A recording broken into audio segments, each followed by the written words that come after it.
Évangile de Jésus-Christ selon Saint Jean, chapitre 15, versets 9 à 17. En ce temps-là, Jésus disait à ses disciples, « Comme le Père m'a aimé, moi aussi je vous ai aimé. Demeurez dans mon amour. Si vous gardez mes commandements, vous demeurerez dans mon amour, comme moi j'ai gardé les commandements de mon Père et je demeure dans son amour. Je vous ai dit cela pour que ma joie soit en vous et que votre joie soit parfaite. Mon commandement le voici, aimez-vous les uns les autres comme je vous ai aimé. Il n'y a pas de plus grand amour que de donner sa vie pour ceux qu'on aime. Vous êtes mes amis si vous faites ce que je vous commande. Je ne vous appelle plus serviteur, car le serviteur ne sait pas ce que fait son maître. Je vous appelle mes amis, car tout ce que j'ai entendu de mon Père, je vous l'ai fait connaître.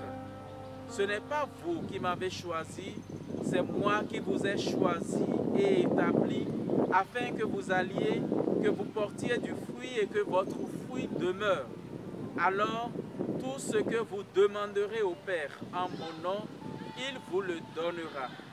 Voici ce que je vous commande, c'est de vous aimer les uns les autres. Acclamons la parole de Dieu.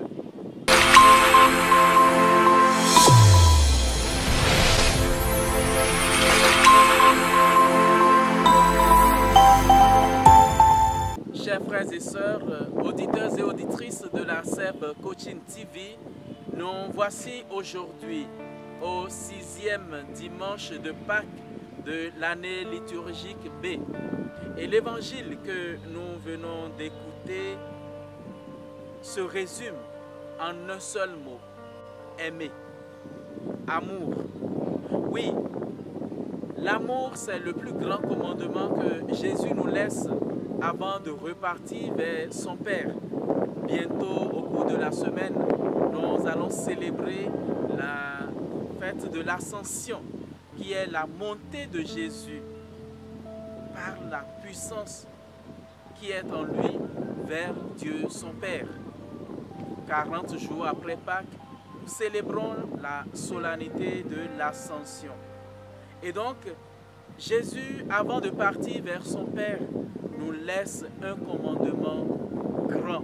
Le premier et le plus important de tous, aimer. Mais aimer qui? Aimer Dieu et aimer son prochain comme soi-même. Mais dans le comme soi-même, Jésus lui-même apporte une certaine précision, à savoir, vous aimez-vous les uns les autres comme je vous ai aimé. Je voudrais m'attarder un peu sur le comme je vous ai aimé. Avec cette précision, on n'est plus libre d'aimer comme on veut. On n'est plus libre d'exprimer son amour, de répandre ou de vivre l'amour comme on le veut. On doit le vivre, cet amour, dans l'idéal laissé par Jésus lui-même. Et voilà pourquoi la façon dont Jésus a aimé les siens et les a aimés jusqu'au bout vient confirmer la façon dont nous devons aimer. Et Jésus dit, il n'y a pas de plus grand amour que de donner sa vie pour ceux que l'on aime. Cette phrase qui suit immédiatement le verset précédent nous situe dans ce que nous devons appeler comme la loi fondamentale de l'amour. Si nous aimons, nous devons être prêts à donner notre vie pour l'être aimé. Jésus l'a fait, voilà pourquoi il nous demande aussi d'oser le faire. Et si le monde vit des difficultés aujourd'hui, c'est fort parce que il y a de moins en moins des gens qui aiment véritablement. L'amour est beaucoup plus intéressé. On On aime parce qu'on attend quelque chose en retour. Ou encore, l'amour qui se sacrifie n'est plus trop répandu. On feint d'aimer parce qu'en retour, on attend d'être mieux servi. On offre parce qu'en retour, on sait qu'on sera plus servi, sinon beaucoup plus gratifié.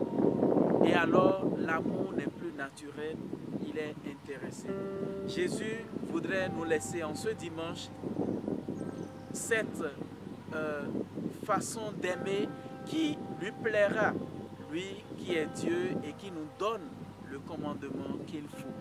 Si chacun de nous pouvons être prêts à nous sacrifier pour un frère, pour une sœur, pour notre pays ou pour tous ceux et celles qui nous entourent, alors la destinée, notre propre destinée pourrait changer et devenir plus reluisante parce qu'au soir de notre vie, nous serons jugés sur l'amour, comme le disait Sainte Thérèse de l'Enfant Jésus. Le Seigneur soit avec nous.